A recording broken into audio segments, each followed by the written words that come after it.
Dicen que los argentinos somos muy especiales. Todos podemos ser directores técnicos de una selección nacional y todos podríamos ser ministros de Economía.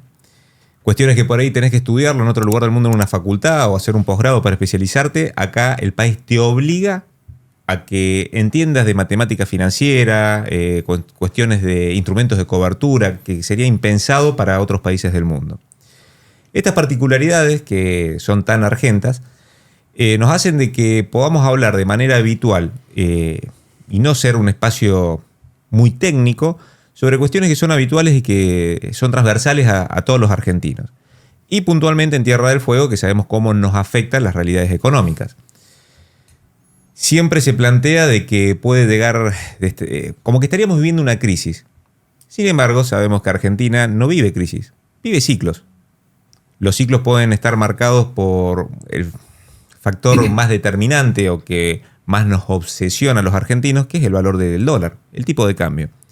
Hemos vivido épocas de tipo de cambio muy retrasado y otras épocas en el cual el tipo de cambio es mucho más alto. Y ahora estamos viviendo algo que yo no me la esperaba y creo que ninguno de los argentinos, una situación postelectoral en el cual por ahí el escenario más probable era una corrida, un estallido, y sin embargo se da algo que no estábamos muy acostumbrados, que es una revalorización del peso a niveles históricos, siendo hasta más fuerte que el dólar. Bueno, una cosa media extraña que lo vamos a analizar. Y bueno, junto con Cristian y un invitado que estamos muy contentos de tenerlos acá, vamos a ponernos a poder desmenuzar no esta nueva crisis que estamos viviendo en Argentina, sino este ciclo que ya lo hemos vivido con algunas particularidades que ahora por ahí lo hacen distinto, pero creo que a todos nos puede llegar a servir. Y el título de este envío dice: hoy hablamos de economía, pero no solo vamos a hablar de economía, de lo que le pasa a los argentinos, de lo que nos pasa a todos los argentinos, sino que también nos vamos a ocupar de un tema muy pero muy importante para quienes especialmente, además, residimos en Tierra del Fuego. Porque vamos a hablar de economía, pero también vamos a hablar de la industria fueguina, de esa industria tan cuestionada, tan castigada, tan criticada, pero tan necesaria para esta provincia a 3.000 kilómetros de donde Dios atiende.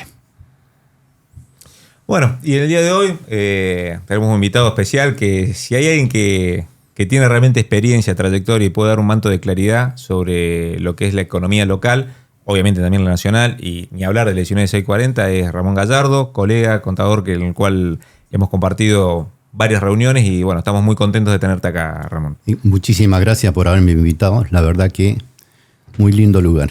Bueno, muchas gracias. Bueno, esa es la idea, tener los nuevos paradigmas de comunicación han simplificado la posibilidad de interrelacionar con el usuario común, ¿sí? Y bueno, hemos tratado de generar un lugar que sea acorde para este tipo de cuestiones. Los felicito. Hace un par de días leí un informe que versaba sobre varias encuestas de consultoras que básicamente lo que decían respecto de la opinión de la gente es que casi el 78, casi el 80% de los encuestados, ciudadanos argentinos de diferentes puntos de nuestro país, estaban dispuestos a esperar por lo menos hasta un año para ver la reactivación económica del país. Que como bien decía Paulino en la introducción, nosotros hablamos de crisis, pero en realidad se producen estos ciclos y da la sensación que algo cambió en la sociedad. ¿Usted lo percibe también? Digo, esto de que de algún modo la gente, a pesar de que la cosa no está bien, está dispuesta a esperar. Sí, también lo percibo, pero es fundamental esto. A ver, cuando llegó, siempre dijo algo que iba a hacer y que lo está realizando. Uh-huh. Él siempre comentó que el mal de todos, yo también opino lo mismo, es el déficit fiscal. Y que lo iba a poner en caja. Lo que ha sucedido en el medio es que si bien a todos nos está apretando el zapato, con aumento de tarifa, de gas y cuestiones por estilos, de alguna manera para cerrar ese déficit fiscal, lo que ha sucedido es que tampoco el Congreso le dio las herramientas. Entonces, a ver, ¿yo qué manera tengo para que la gente entienda? El Estado es el único que le ingresan 100 y gasta 150. Entonces, los 50, ¿cómo lo puede sacar? ¿De dónde obtiene los 50 pesos? Lo restante que tiene para cerrar su déficit. O se mete con deuda externa, préstamo, y ustedes saben cómo estamos. Uh-huh. Estábamos con un riesgo país que superaba los 2.500 a 3.000 puntos, que es una calificación que hace un banco, el Banco de Boston, y que consecuencia muchas veces de la historia que tenemos de no cumplir nuestros compromisos, nos van castigando. Entonces se nos cierran los mercados. El único que nos está prestando es el Fondo Monetario Internacional. Entonces, por un lado, nos encontramos que para cubrir esos 50, conseguir préstamos en el exterior es muy difícil y complicado. Solamente podemos reestructurar lo que tenemos. Y otra manera de conseguirlo es mediante la emisión de títulos de plata, consiguiendo del mismo argentino dentro de la Argentina. Y este es el mal que hemos empapelado a la Argentina. También hemos reestructurado la deuda interna argentina inventando una infinidad de títulos, y lo que ha provocado que muchas veces hoy tengamos organismos del Estado, que es lo preocupante, como en la CES, empapelada. Esto es así de simple, porque tienen la mayoría de los títulos, cuando requiere el gobierno reestructurar su vencimiento, son el mismo Banco Central, el mismo ANSES, o sea, los mismos organismos del Estado que tienen el 80 o 90% de los papeles y muy poco el sector privado. Por supuesto, eso ha provocado que tenga un valor, no justamente el valor que sale en esa cotización. Y cuando realmente falla esto, o sea, no consigue un préstamo interno, no consigue préstamo externo, o no puede vender más la joya de la abuela, como vender a alguna empresa, cosa por estilo, recurre a la única herramienta que tiene, que es la emisión monetaria. El crear dinero sin el respaldo suficiente, y tenemos el más necesario, que cierran, creando un mayor déficit y mayor inflación. Hace un par de días, en un acto en Quilmes, habló la expresidente Cristina Fernández de Kirchner. Y me llamó la atención porque da la sensación que sigue sosteniendo un discurso a lo largo del tiempo que por lo menos a mí me hace pensar que es muy difícil a veces llegar a soluciones cuando se parte de premisas equivocadas, ¿no? Digo, porque en definitiva lo que nuestro invitado nos está contando es que había 2 o 3 herramientas a las que recurría el país que repetidamente nos llevaban a un círculo vicioso del que no podíamos salir. Y sin embargo, en su discurso, Cristina Fernández de Kirchner, consideró nuevamente que esa apuesta que ella hace a que, el déficit, la emisión no generan crisis, y en todo caso, ¿para qué querés déficit cero si la gente no tiene plata en el bolsillo? Nos lleva a esta situación, ¿no? En donde el diagnóstico está equivocado. Y te debo aclarar más. Queda un punto que no lo quise, lo dejé para el final. Uh-huh. Si esto no sucede, te queda 2 alternativas. El déficit surge de un ingreso menos un ingreso. O sea, lo que te entra menos lo que sale, esto es sencillo. Te tiene que cerrar. Si fuese un particular o un privado, estaría en quiebra. Sí, ya te hubiesen echado de tu casa, te hubiesen sacado el auto. No tenés más tarjeta de crédito. En cambio, el Estado, las cuentas del Estado se llama déficit fiscal, que es en realidad la Argentina, si vos querés ponerle un término grueso, hace rato que viene con un proceso de como si fuese a punto de quebrar. Entonces, te queda otro elemento, que es aumentar los impuestos o bajar los gastos, que no lo nombre. Para aumentar los impuestos, tenés que tener la suficiente espalda desde el punto de vista laboral y que la empresa esté funcionando bien. Claro. Y ya no da. Muchas veces por eso es que dicen, y nosotros a través de la Unión Industrial Argentina y de la Federación Argentina de la Industria Maderera, en la cual yo participo, constantemente reclamamos del costo fiscal que tenemos. O sea, que no nos pongan el pie más en la cabeza si quieren que produzcamos. Porque si hay algo más que provoca el déficit fiscal, es que es un mal necesario y es un costo adicional que tenemos los pocos que están en el sector formal. A ver, ¿qué hace cuando te presionan tanto? Saltás el cerco y empezás con el proceso informal. Si tenés un empleado de jornada completa, lo ponés a media jornada. ¿Pero por qué? Porque no llegás. Entonces cada vez son menos los que tienen las condiciones de poder aportar, y cada vez crece más el sector informal cuando la presión fiscal, de crear otros impuestos, aprieta. Bueno, y volviendo por ahí lo que vos decías, Cristian, ¿no? Tendríamos que agregarle al título, hablamos de economía y política, porque en Argentina estamos tan cruzados que creo que es el único país del mundo que tenemos 2 particularidades. Por eso arranqué por ahí. De ministro de Economía a la persona más política que podía llegar a ver, que fue candidato a presidente como Massa. Sergio Massa. Y estabilizó una situación que, no podés compartir o no, pero hay que reconocer que cuando volaba todo fue el único que por lo menos trató de manejar la situación. Y hoy en día el que está ordenando políticamente el país es un economista extremo, ¿sí? Porque sabemos de que Milei no se caracteriza por ser una persona que entienda de grises, y, a ver, su cuestión que no transa es el déficit fiscal. Bueno, pero ahí quiero llegar yo entonces, Paulino, porque vos decís, es un economista de ideas extremas. Pero tal vez yo tengo que entender que la situación extrema en la que estaba la Argentina necesitaba medidas que no tuvieran medias tintas. Sí, hay algo fundamental y que yo trato de complementar lo que dice Paulino, que hoy estamos resolviendo el tema con la macro. Uh-huh. Y ahora debería dedicarse a la micro, que es, y bueno, de alguna manera para eso está el RIGI y cuestiones por el estilo, que es para que la gente entienda el régimen de grandes inversiones, más de 200 millones, toda una serie de herramientas que tiene que crear, bajar el costo fiscal, una reforma laboral. Ahora viene un proceso que tiene que hacerlo y lo más pronto posible para que realmente el sector, que son pymes y no pymes, pueda llegar a sostenerse y no siga en una situación como hoy está. Entonces esa es la situación. Yo creo que en realidad el problema que tiene la Argentina desde hace mucho tiempo es un problema político más que económico. Todos sabíamos lo que había que hacer. O sea, el déficit fiscal, claro, creo había que hacerlo. Hasta el común de las personas entendió, salvo algunos políticos que obviamente, como vos decías, les sigue atrasando el reloj con el discurso, se entendió que la raíz de todos los males es un Estado que de manera sistemática gasta más de lo que le ingresa.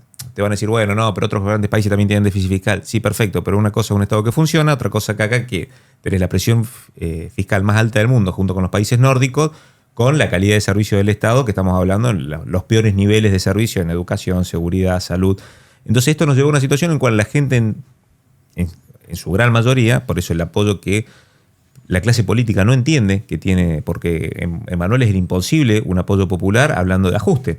Sin embargo, tenemos un presidente que ha tomado como premisa un ajuste fiscal violentísimo. El FMI dio indicaciones de que tenga cuidado con el nivel de ajuste. O sea, que ¿qué pare pasó? un poquito. O sea, lo que siempre nos exigían ajuste, ahora te están diciendo, che, ojo, que no se te pase la mano, ¿no? Y ver Por los el lugares aspecto sensibles social. que se toman. Y hasta resignó, creo que otra gran bandera del presidente, ¿cuál era? La dolarización. Hoy está claro que el camino es contrario, porque lo que hubo una fuertísima apreciación del peso. ¿Sí? Que, a ver, cuando él plantea en campaña que iba a dolarizar, el tipo de cambio se dispara, porque obviamente nadie quiere tener peso, sabiendo de que era una alternativa real de que se elimine el peso del mercado. Hoy en día creo que, fíjate que ya casi ni se habla, porque el consenso popular es, si hay estabilidad de precios, si se genera un Estado más racional, te da el crédito para seguir adelante con estas reformas. Lo que pasa es que en economía todo lo que está forzado genera situaciones incómodas. Un tipo de cambio desdoblado, como teníamos, con una brecha de 150%, era insostenible. Un tipo de cambio tan bajo, actual, va a generar problemas, bueno, Ramón lo va a poder explicar muy bien, en el sector industrial. O sea, hoy Tierra del Fuego tiene un problema, como todo el sector industrial argentino, de que perdió competitividad. Hoy es mucho más barato muchos productos importarlo en vez de producirlo. Y estamos en una situación compleja que ya la hemos vivido, hablando de ciclos. Nos podemos remontar a la época del 70 con Martínez de Oz, o con la época de los 90 cuando tenemos un tipo de cambio anclado. Pero ahí, Paulino, discúlpame que te interrumpa, vos diste dos ejemplos que se pueden revisar a través de la historia reciente, década del 70, década del 90, que no terminaron bien. Bueno. Entonces, digo, es un escenario posible. ¿Qué terminó bien? O sea, todos los ciclos han terminado mal. Está claro que ningún ciclo en la Argentina parece terminar bien, pero esos dos que vos mencionaste específicamente, que dicen los que saben, se parecen bastante a lo que estamos viviendo hoy, no terminaron bien. Con una salvedad, tipo de cambio bajo, pero déficit fiscal crónico. En una primera etapa se financió, como recién lo decía muy bien Ramón, con la venta de las joyas del abuelo. Cuando se las empresas privadas, claro. Hoy no tenemos eso. No, porque la verdad la privatización vale nada, ¿sí? En lo que se está tratando de hacer en realidad es bajar déficit fiscal, con lo cual tiene paralelismos, pero también tiene sus diferencias, y creo que el consenso popular y el acompañamiento que, o sea, en Argentina siempre fuimos un país que decíamos, sin los congresos no puedes gobernar, ¿no? Estaba tallado en piedra dentro de los mandamientos de la política argentina. Otro paradigma que se rompió en este último corto tiempo. Si hay algo que hay que reconocerle, ¿no?, a Milei es primero que rompió todos los tipos de paradigmas. Y segundo, de que logró un acompañamiento masivo y popular sobre discursos que no serían populares en ningún lugar del mundo, ¿no? Pero que eso tiene que ver también con el hartazgo y por eso yo creo que tenemos que hablar más de política que de economía, porque hasta se puede dar el lujo Milei de cometer errores, está cometiendo algunos errores, son claros, lo que pasó con las universidades, y podemos citar otro tipo de cuestiones que los puede cometer porque no hay nadie que capitalice del otro lado los errores de él. No hay una alternativa Sí, ante este esquema. Igualmente hay algo importante, y basándome en la encuesta que me habías dicho, el 70%. Eso también tiene su origen, y vos lo has dicho, el hartazgo de la gente. Y el hartazgo pasa, yo me acuerdo que hay un informe de un economista, Montenegro, que manejaba el gabinete económico de la Universidad de Morón, creo que es, donde él estimó más o menos que la cantidad de dinero que se ha ido por por el curro en la obra pública es equivalente a 80.000 millones de dólares. O sea, 2 veces lo que debemos al Fondo Monetario Internacional, se ha ido ahí y lo estableció, que es terminando el costo. Pero no solamente eso, también está esto, hay que agregarle lo que todos lo conocemos y nadie lo ha hecho, el déficit de las empresas del Estado. Yo entiendo que las empresas del Estado están, en algunos casos, tienen un objetivo, o porque no hay un privado que le interese, o porque es necesario y tiene que hacerlo el Estado, pero otra es realmente, eso no lo justifica a que la empresa dé pérdida. Y voy a poner un ejemplo que está hoy en el último balance de Aerolíneas Argentina del año 23 arrojó 246 millones de dólares. Y eso lo pagamos todo, viajes o no viajes en avión. Entonces, todas esas cosas, cuando se le da a la gente a que lo entienda, o que se lo explica bien, mirá, esta empresa, no sé, 25 gremios, no sé cuántos gremios tiene, da 246 millones de pesos. A nosotros nos puede afectar, por supuesto, porque dependemos de un vuelo diario, etcétera. Pero eso no inhibe a que las empresas tienen que ser eficientes como cualquier empresa del Estado. Ahora, claro, las empresas del Estado en cualquier otro país, yo leí un ranking y salvo 1 o 2 países, las empresas dan superávit, no dan pérdida. Ni hablar el arsenal de empleados que tienen. Ferrocarril Argentino, creo que no sé si 20.000, 30.000 empleados, una cosa desorbitante. Entonces, hasta eso la gente ve. O sea, todos estos temas, la gente lo ha puesto y lo ha visto. Entonces, vuelvo sobre la misma. Lo que más pega y se da cuenta una persona, a lo mejor no conoce un avión, pero no sabe que está pagando ese déficit de los pocos que viajan. Y eso no puede ser así. Una aerolínea tiene que dar, por lo menos tiene que estar en caja. Y si se va a subvencionar, tiene que hacer un determinado plazo, pero no siempre. Y no es la única.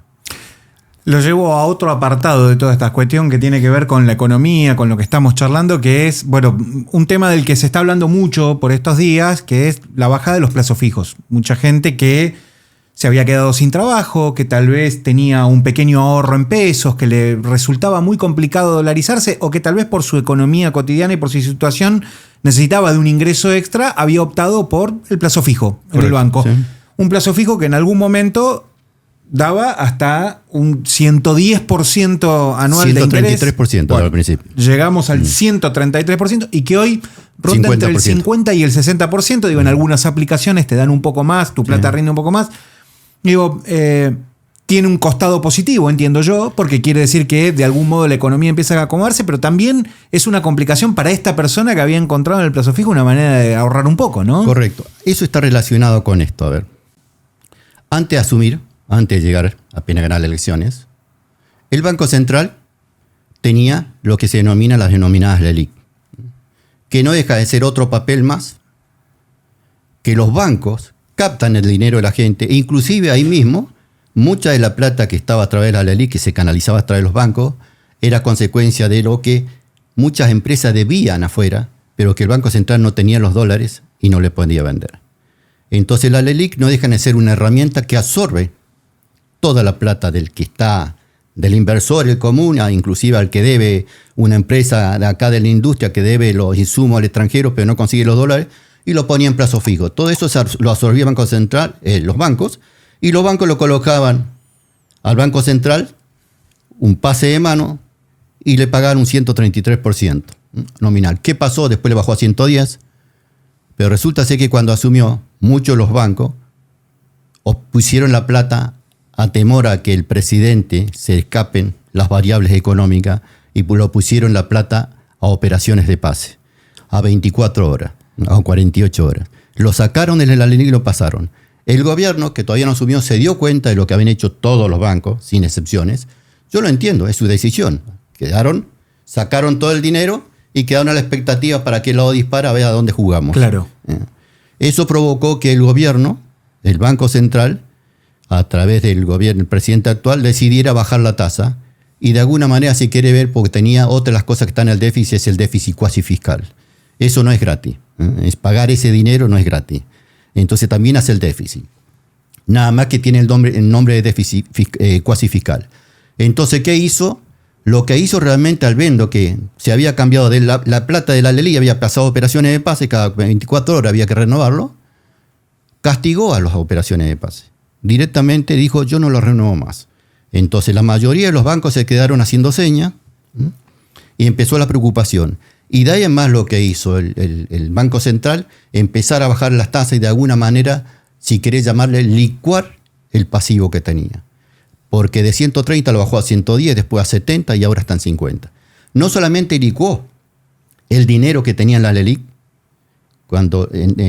para ser más gráfico, licuar significa que hoy un plazo fijo te pagan en 4,5% y la inflación está al 10%. Claro. Al mes tenés la mitad. Claro. Entonces, ¿qué hizo? Lamentablemente licuó no solamente el dinero que estaba en la LELIQ, sino que terminó pagando el ahorrista, que hoy está pagando un 4,5, un 5%. Pero, a ver, yo te sumo algo por ahí, poniendo más a la micro. A pesar de que los plazos fijos están por debajo de la inflación, te genera una renta en dólares que en ningún lugar del mundo existe. O sea, porque Argentina ahora tiene un proceso inflacionario en dólares. De ser el país más barato del mundo, pasamos a ser de los más caros, sin escalas. ¿Te acordás del año pasado cuando decían, Sí. no voy a Chile porque tengo que tener el tanque de nafta? Sí, Hablando y de hoy- Chile lo paga igual que acá. La gente hace Y ni filas, hablar claro. el resto de las cosas están muchísimo más baratas. ¿Por qué? Porque realmente es una encrucijada para el ahorrista, para la persona común. Las empresas que tienen realmente poder de fuego, imagínate la plata que hicieron aquellos que tenían información o apostaron al peso. Siempre hay alguno que tiene más información que otro, pero bueno. Hubo gente que ha ganado entre el 90 al 100% en dólares desde que asumió el presidente hasta ahora. O sea, el que especificó con un dólar a 1.300 y colocó en plazo fijo o en instrumentos financieros, sí, la bicicleta. la capitalización en dólares, la ganancia que ha tenido en dólares ha sido descomunal. Que eso tampoco está bueno, porque al fin y al cabo lo que se generó fue una extracción de ahorro. Es una bicicleta al revés. Digo, Le antes sacás era al que menos tiene. Se y la revalorizó das. el peso. Claro. Esta revalorización del peso, que o sea, todos nos movemos por. La economía se maneja por racionalidad. No era racional, más con la propuesta del presidente, que sucede un proceso de apreciación del peso, era todo lo contrario. Sin embargo, aquellos que tuvieron la posibilidad de saber o tener la intuición de que esto iba a pasar, imaginémonos la gran transferencia que hubo del bolsillo del ahorrista, que tuvo que salir a vender sus dólares a 1.000 cuando los compró a 1.300 para pagar la tarjeta de crédito, para pagar la prepaga, porque la inflación sigue corriendo a niveles descomunales, y aquellos que tuvieron la posibilidad de entrar en esta bicicleta inversa financiera, como decías, la gran fortuna que ha amasado en este tiempo, ¿no? Y, por otro lado, lo duro que ha sido para la industria. Un país no es rico por lo que tiene, sino por la capacidad de producción que tiene. Vos podés tener recursos naturales, si no los podés explotar, es nada. Bueno, Argentina, en este último plazo, que lo vamos a ver las consecuencias más adelante, ¿no? Obviamente que hacía falta una estabilización, pero el principal, los que están pagando los platos rotos de esto es justamente la clase media y aquellos que han tenido que salir a licuar sus ahorros para poder seguir viviendo en este tiempo. Antes de que pasemos a hablar de industria y demás, que es la otra parte de esta charla, quiero preguntarle a Ramón si en definitiva Javier Milei dijo varias veces que abril y mayo iban a ser los meses más duros del arranque de su gestión, que después la cosa se iba a estabilizar y que allá por el mes de octubre, noviembre íbamos a empezar a ver la luz, tal como él mismo lo define. ¿Cree que va a pasar eso? Tendría que haber pasado antes, yo soy al revés. Tendría que haber pasado antes, pero yo no es que venga a defender a Milei, porque ni siquiera soy de su palo, dijo, pero comparto muchas ideas, por ejemplo, el privatizar empresas, más que privatizarla, que pongan su déficit en caja la del Estado. Pero él definió, cuando en plena campaña él dijo, voy a poner, como decía Paulino, el déficit en caja. Una vez que lo ponga, si tengo superávit, voy a lograr un superávit, voy a bajar impuestos. Además voy a poner una reforma laboral.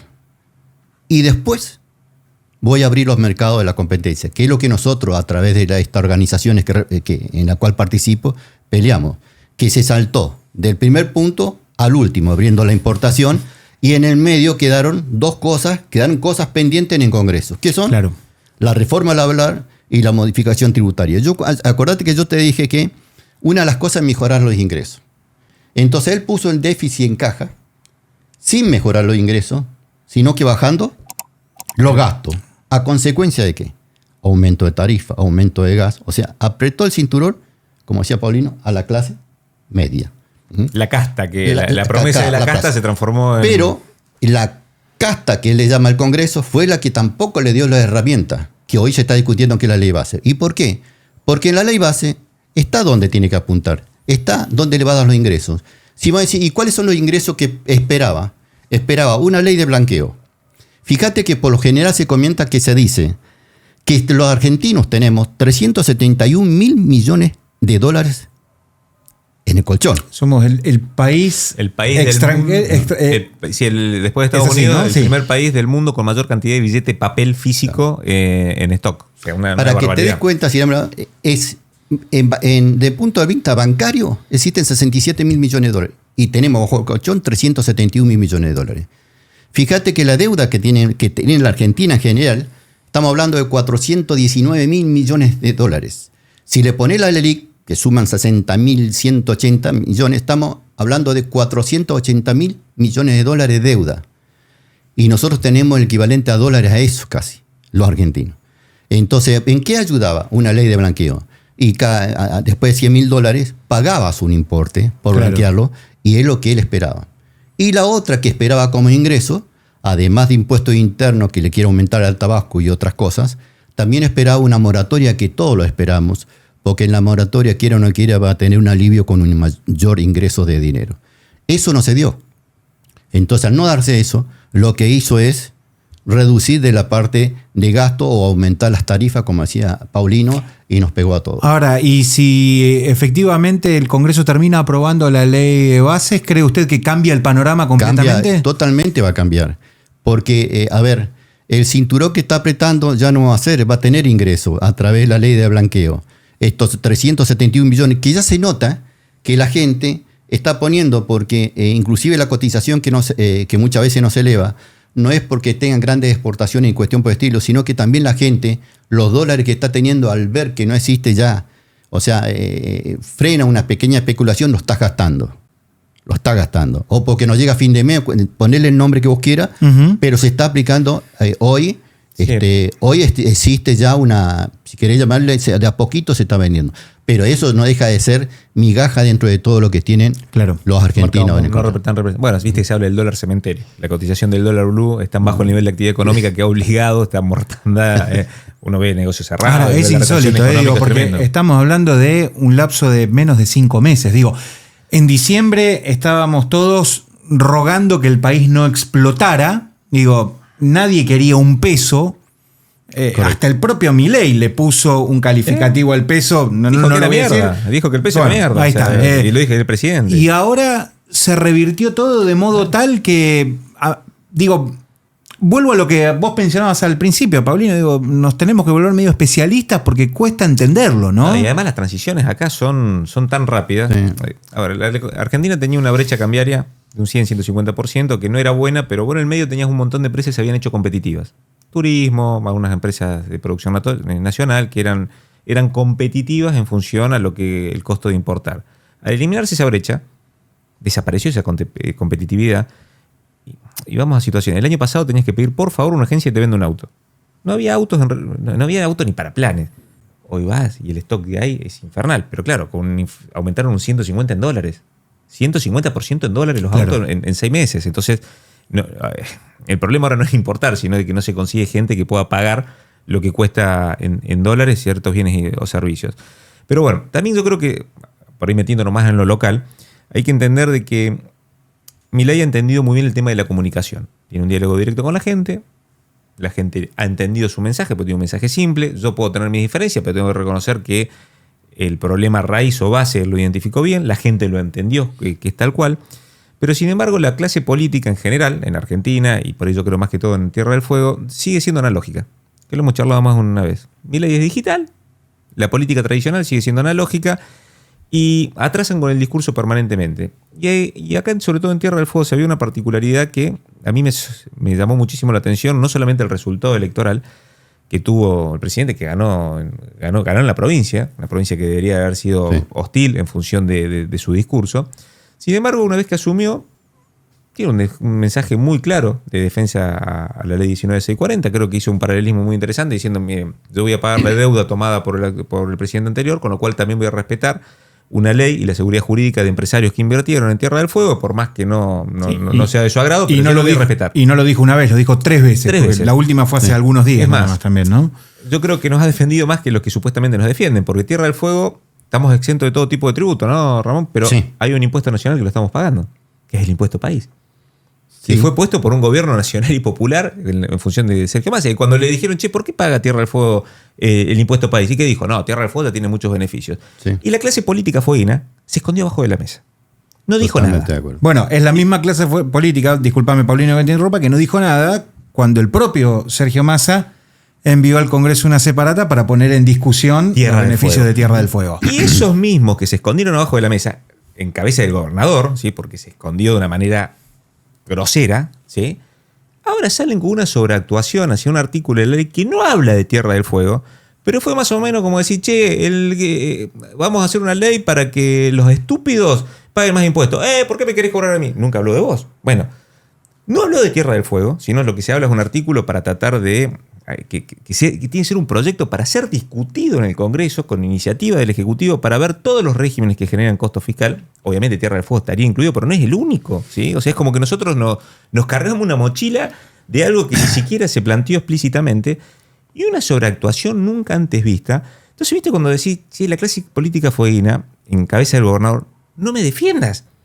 Porque esta cuasi defensa... No aclare que oscurece. Claro, en realidad lo que está haciendo es generar una reacción mucho más agresiva con personajes de la política. Por ejemplo, ahora Rodrigo de Loredo, que nos agarró de punto. A título personal pedí que las autoridades de la Unión Cívica Radical en Tierra del Fuego expresen en la convención un repudio a sus palabras, que es una vergüenza. Pero si tenés un presidente que deja claro, ¿sí?, que no se va a meter con el régimen de promoción industrial, ¿por qué estas sobreactuaciones nos perjudican más de lo que nos benefician? Y no es que estoy diciendo que con mi ley nos va a ir mejor, porque esto que estamos hablando del análisis económico, la baja de impuestos, la competencia, la competitividad, nos pone en una situación de que en Tierra del Fuego vamos a tener que evolucionar, porque no va a ser tan fácil poder competir. Hay dos situaciones que quiero, a ver si de alguna manera lo puedo separar. Cuando se estaba discutiendo, porque esto por lo menos lo que uno lee por los medios, cuando se estaba discutiendo el monotributo social, que afecta más o menos a 1,500,000, 1,5 millones de personas, buscaban eliminarlo. O sea, siempre con el déficit fiscal en cabeza. O sea, eliminar gastos. Es que se toma un cuarto intermedio y empiezan a discutir, que no lograban la aprobación de eso. Y es donde realmente aparece Massot con la incorporación de un artículo del 111, que como decías vos, Paulino, insta al Poder Ejecutivo para que en el término de 60 días presente un proyecto donde incremente los recursos corrientes en un 2% del Producto Bruto Interno. Si vemos que algunos funcionarios dicen que el Producto Bruto Interno hablaba de 500 millones de dólares, estamos hablando de 10.000 millones de dólares. ¿Y por qué se hacía mención? Porque los autores, y en las discusiones previas, siempre mencionaban Tierra del Fuego, Tierra del Fuego. No se olviden ustedes que, como mencionabas recién, tenemos la separata 1 de Massa, que por un lado decía no lo voy a tocar, y nos expuso a nivel nacional, diciendo lo que representábamos nosotros, que en la primera separata hablaban de un 0,35% que representamos del Producto Bruto Interno como gasto tributario. En la segunda separata nos vuelve, y fue todo consecuencia de que lo hizo la gente de Massa del Ministerio de Economía, pero a sugerencia de lo que estaba en su momento fiscalizando el Fondo Monetario Internacional. En la segunda separata nos pone que dice que representamos... en el 23 era un 0,35% y en el 24 un 0,33% que representamos nosotros. Entonces, todos hablan de Tierra del Fuego, pero esa separata habla que cuando elevó presupuesto decía que lo elevó con un déficit de 1,90% del Producto Bruto Interno y que se podía darlo vuelta a ser 1% positivo el Producto Bruto Interno. Y por eso elevaba al Congreso, a diputados y senadores, una separata que es un anexo, en el cual existe una serie de prebendas, privilegios, que sea por zona o por persona, que no pagan o no tienen los subsidios. Y que decía que era el equivalente al 4,72% del Producto Bruto Interno. Y nosotros somos el 0,33%. En el primer año, en el 2023, esto nos costó a nosotros que se discutiera el régimen de Tierra del Fuego y que todos nuestros representantes se pusieron de acuerdo, peronistas y radicales y los que nos representaban, y lograron negociar, y lo único que logramos es que nos aumenten un impuesto interno a la fábrica y que la diferencia que tenían con otros lugares de un 50, de 60% bajó un 50%. Por eso es que ahora del 0,35 bajamos al 0,33. ¿Por qué? Porque la industria, consecuencia de la primera separata, tuvieron que empezar a pagar más impuestos internos. Ahora, ¿por qué se discute esto? Porque nuevamente no tienen en tela de juicio por sus autores, a ver si soy claro. Porque yo escuché lo que dice Milei, y Milei en la ley base, como decía Paulino, no nos puso. Habló de un régimen promocional que eliminó, que creo que es la ley 21.608, que ni que siquiera existe y nadie estaba adherido ahí. O sea, no nos tocó. Pero esto que pone, que no se olviden que está, primero, la coalición cívica, aprovechando la separata de masa, presentó un proyecto para eliminarlo. Después, ahora Mazot, después López presentó 2 proyectos para eliminar en forma progresiva. Pero además, yo estuve reunido con la gente de la Asociación Fundar, la Fundación Fundar, que hicieron un trabajo de 64 páginas donde se toman el trabajo de indicar nosotros para la eliminación progresiva de su régimen industrial en un plazo de 11 años. Pero lo más importante de ese 4,72%, que nosotros somos un 33%, ¿en dónde está eso? ¿Por qué no tocan otros? Fíjense, las prebendas y zonas que no pagan. La remuneración de los jueces a nivel nacional y provincial representa un 0,16% de impuesto a la ganancia que no pagan. O sea, si quieren tocar, ¿no? Sí, la mitad. La mitad. Ahí ya tenés la mitad. O la fundación que cuando me dicen, porque recomienda ustedes tienen que ampliar la matriz productiva y tienen que dedicarse más a la economía del conocimiento. Y yo le planteo, vos miraste la separata, porque economía del conocimiento representa un 0,04% de exención. Claro, sea, sin duda, por el nivel nacional también hay exención. Claro, pero entonces, a ver, en la Argentina, esa separata, si le nombro cosas, la prepaga, la construcción, las contribuciones patronales, existen 2 tasas, también están subvencionadas. Las pymes pagan un 18%, en cambio las medianas y grandes empresas un 20,48%. ¿Qué se llaman contribuciones patronales? Los que uno paga por cada empleado de su como patrón. Impositiva, claro, ¿no? Gana impositiva. Entonces tenemos tantas cosas en la Argentina de que por exención, a ver, la marina mercante, la fruta, las prepagas, la construcción de vivienda tiene un 10,5%. De IVA, cuando hay 3 tasas, 10,5, 21 y 27%. Conclusión, nosotros, dentro de lo que estamos, no somos nada. Y como vos comentabas, los jueces nomás representan el 50% de lo que nosotros tenemos. Claro, y la importancia de tener una clase dirigente, no solamente política, que entienda la importancia de defender la Tierra del Fuego como realmente hay que defenderla, porque en su momento no se le defendió y estamos pagando un impuesto nacional, ¿sí? Que por ahí no nos damos cuenta, pero todas las fábricas pagan impuesto país. Cualquier cosa que se quiera importar a Tierra del Fuego hoy en día está pagando un tributo como cualquier otro lugar de la Argentina, que es un antecedente gravísimo, ¿sí? Fue el puntapié inicial. Y ahora, teniendo claro de que políticamente tenemos una seguridad jurídica, me parece que nos tenemos que enfocar, en vez de ir buscando qué tweet no me tiene más like, de qué manera generamos una defensa genuina, primero explicando la importancia de Tierra del Fuego, y después viendo cómo evolucionamos, porque no podemos quedar como hace 30 años exactamente igual, cómo evolucionamos con una ley que sabemos que tenemos un horizonte bastante largo de beneficios fiscales, pero entendiendo de que hay actividades que, producto de estos nuevos paradigmas económicos, van a ser menos rentables para Tierra del Fuego y vamos a tener que evolucionar en otro tipo de cuestiones que por ahí hasta ahora pasaban desapercibidas. Igualmente, Paulino, yo te comento algo que si vos me decís, ¿y qué pensarías del artículo 111?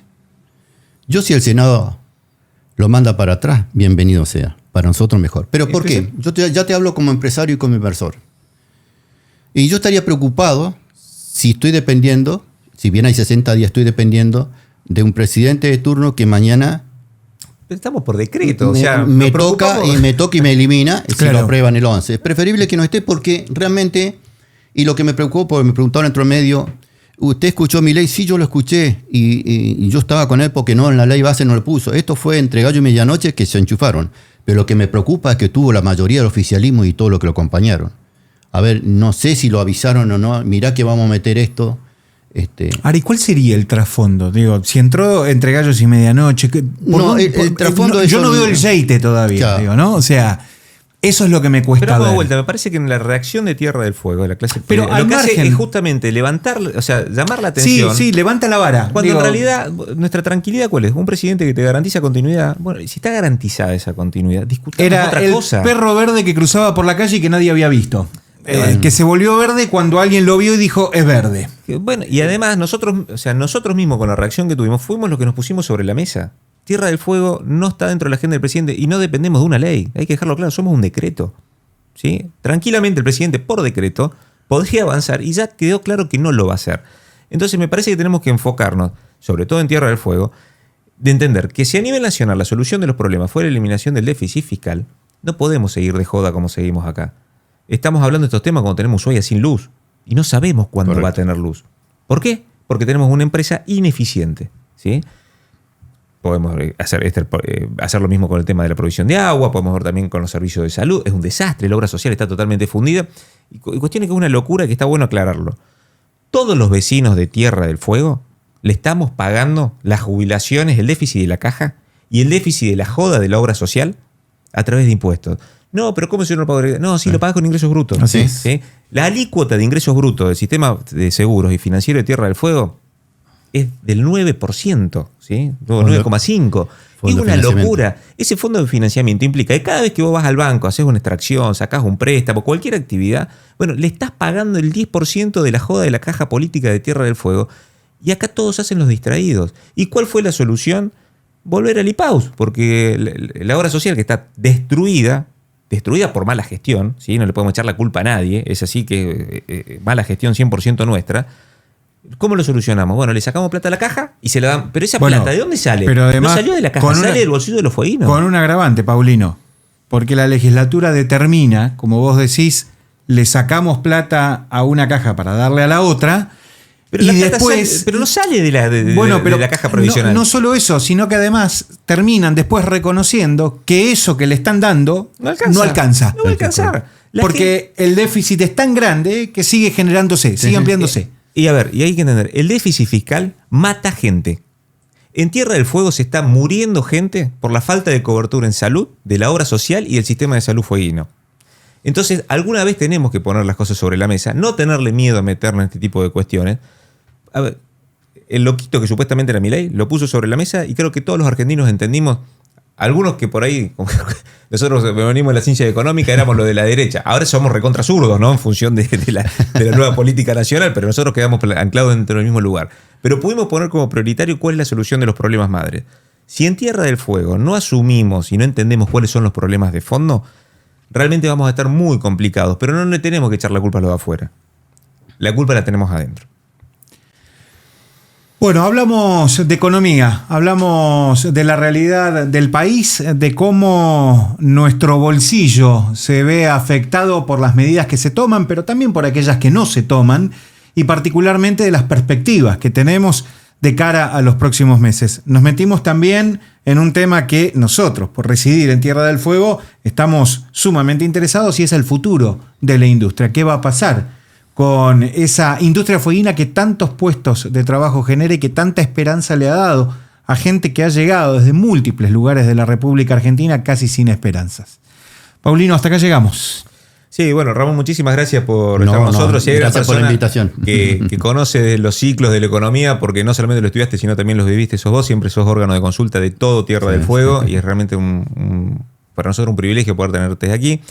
Sabemos que en economía siempre es más fácil ser médico forense, que pues, cuando ya pasó la catástrofe la podemos analizar, saber qué va a pasar es muy difícil, pero por ahí me gustaría, si nos querés dejar una reflexión final para aquellos que quieren saber qué va a pasar o qué perspectivas económicas pueden tener para el corto plazo. Yo creo que así como en su momento, una vez me entrevistaron en un canal y antes de las elecciones yo dije quién iba a ganar y la acerté. No sé si para mal o para bien, pero dije que realmente la gente estaba muy desconforme y que iba a ganar Milei. Ahora lo mismo digo que realmente yo espero de que el Congreso le dé las herramientas que esperamos como empresarios. Una reforma laboral, una moratoria impositiva. La gente está muy, muy ahogada. Y por eso el famoso RIGI, para que vengan grandes inversiones, que la otra vez me preguntaban en un medio cómo va a sonar el RIGI en Tierra del Fuego. Y es lo que tenemos ahora. Nada más que para 200 millones y vamos a tener que competir porque va a estar de gallego para el mar, van a tener beneficios. Entonces, tengo esperanza, ojalá que se pueda llegar y podamos ilumbrarlo. Bueno, quisimos hablar de economía y creo que terminamos hablando más de política. Es inevitable. Estamos en Argentina. Y podríamos hablar de fútbol también y creo que también... Y seguramente estaría relacionado también. Sería transversal, pero bueno. Pudimos ser campeones del mundo. ¿Cómo no vamos a poder solucionar los problemas que nos acogen teniendo un país tan rico y con tantas potencialidades?